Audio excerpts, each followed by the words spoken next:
All right, this is lesson 4 of our financial literacy unit, and it is talking about borrowing money. So this first thing is just going to review, making sure we remember what deposit and withdrawal means.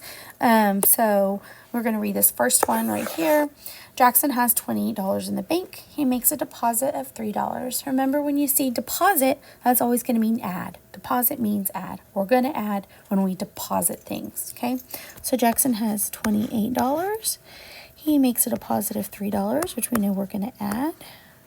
Okay, so I have 8 plus 3. I can count on 9, 10, 11. That's 11. So the 1 from my 11 stays here, but because I have a 10, I got to regroup it to the tens place. So 1 plus 2, 1 plus 2 is 3.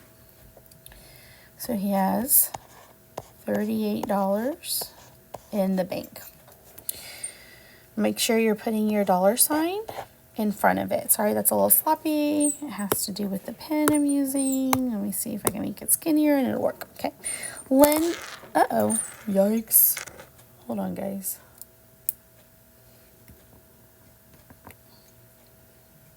Okay. Lynn has $23 in the bank. She makes a withdrawal of $3. So we know withdrawal means to subtract. So she has $23. I do not know why my pen's doing this. Oh my goodness.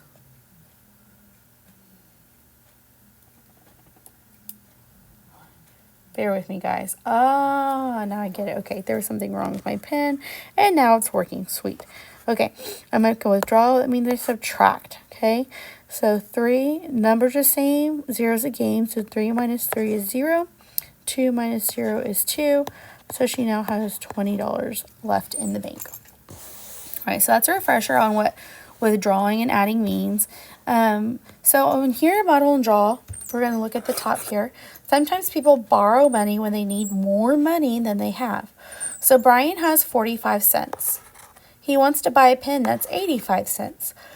How much money does he need to borrow? So we take the amount of what he wants, and then we subtract the amount he has to find out the difference, so we know how much he needs to borrow. So if the number's the same, 0 is a game. 8 minus 4 is 4. So he needs an additional 40 cents to be able to get the pen. All right, number 1, Wendy has 75 cents.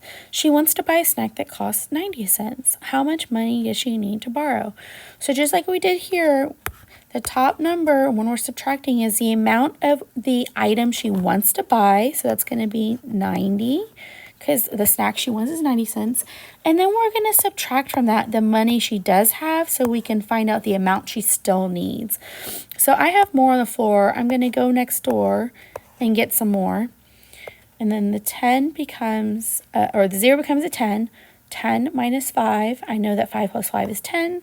So put that there. If I'm not sure, I can always use count on. So I have 5, 6, 7, 8, 9, 10, right? And then 8 minus 7 is 1. So she needs 15 cents to buy the snack that she wants. All right, let's do number 2 together. Carl has $4. He wants to buy a book that costs $6. How much money does he need to borrow? So the book costs $6. He's got 4. We've got to subtract to find the difference. It's just single digits, so if I'm not sure how much is in between, I can use count on. So I have 4, 5, 6. So that's 2. So he still needs $2 to buy the book that he needs. All right, you're going to do number 3 and 4 on your own. We're going to do number 5 and 6, and then you're going to go back to number 3 and 4. Turn it in, and then you're going to do the mastery check after that. Okay, so we're doing 5 and 6. So number 5, Gino has 63 cents. He wants to buy a puzzle that costs 95 cents. How much money does he need to borrow? So we know that the puzzle is 95 cents, but he only has 63 cents. So we need to find the difference to find out how much money he's needing to borrow. Now, if we're talking about change like this, you might just need to borrow from a sibling or an adult who loves you. We definitely wouldn't want to go to the bank for something that is small like this. So we're going to start with our ones place. Sorry, guys. Oopsie.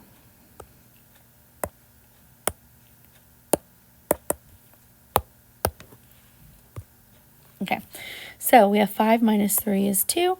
9 minus 6 is 3. So Gino needs 32 cents. All right, so I wanted to show you number 6 because this kind of has to do with numbers 3 and 4 that you're having to do up top. And then whenever you do your mastery, number 3 is also going to ask you, it's multiple steps that you need to answer and you need to explain. Okay, so let's take a look at number 6. See how we have explain why. All right, so we're going to use information to solve. Jenna has $5 today. She can earn $2 each week by helping her mom. Look at the list of 4 choices. Which choice is an example of a good reason for Jenna to borrow money? Explain why. Okay, so we know what Jenna is capable of making, right? She has $5. She can make $2 a week. So she probably can't buy anything that's probably too expensive.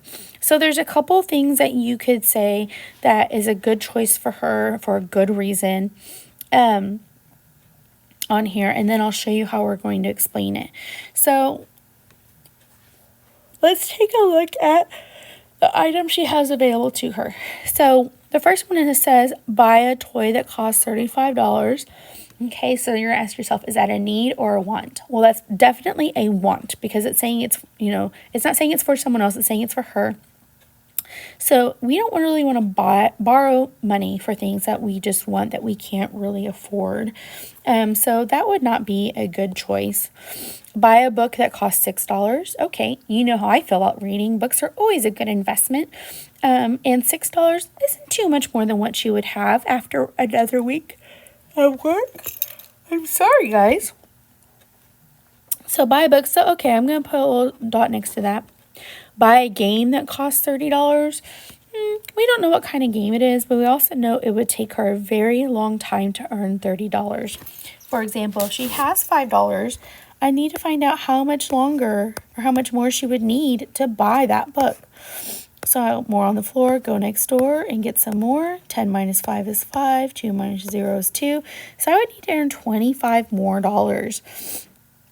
If I use repeated addition, I know that I would need to at least go more than 10 weeks because 2 times 10 is 20.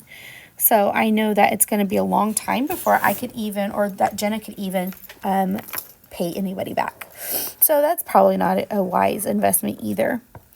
Buy a gift that costs $8. So that could potentially be a great reason to spend her money. Depends on who it is. Like if it's a birthday, is it like for your adult who loves you? Or is it, my friend was really nice to me at lunch. I'm going to buy her a gift. I mean, well, that's nice. You want to spend your money wisely. So let's go for our tried and true books. You know how Miss Willis feels about books, okay? So which choice is an example of a good reason for Jenna to borrow money? Remember, when we answer questions, we're going to restate the question and our answer. So the question is, which choice is an example of a good reason for Jenna to borrow money? So I can say, a good reason for Jenna to borrow. Remember, if this goes too fast, you can stop it and rewind it. Borrow money is for a book.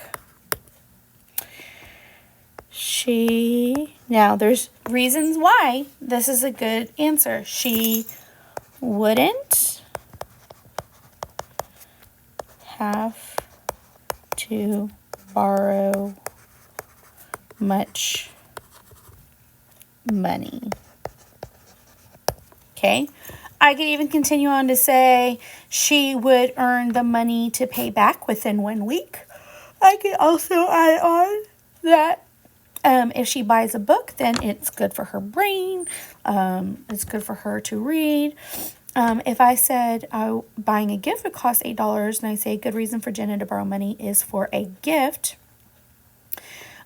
Giving other people gifts is a nice thing, and she wouldn't have to borrow too much money. Okay, so make sure that you're restating your question when you answer it, and you're also explaining why. Do not just say a good reason is buying this one thing. You would need to say because she wouldn't have to borrow much money, or it'd be a good thing to give someone a gift. But that's for this particular one. So whenever y'all are doing your work, you're going to do number 3 and 4. Molly shares her snack with Ted. Is this an example of borrowing? Explain. Remember, borrowing is with the intention of giving back. Describe an example. Number 4 is describe an example of when you borrowed something. So it's a time when you borrowed something from someone else and then gave it back. Make sure you're using complete sentences and have fun.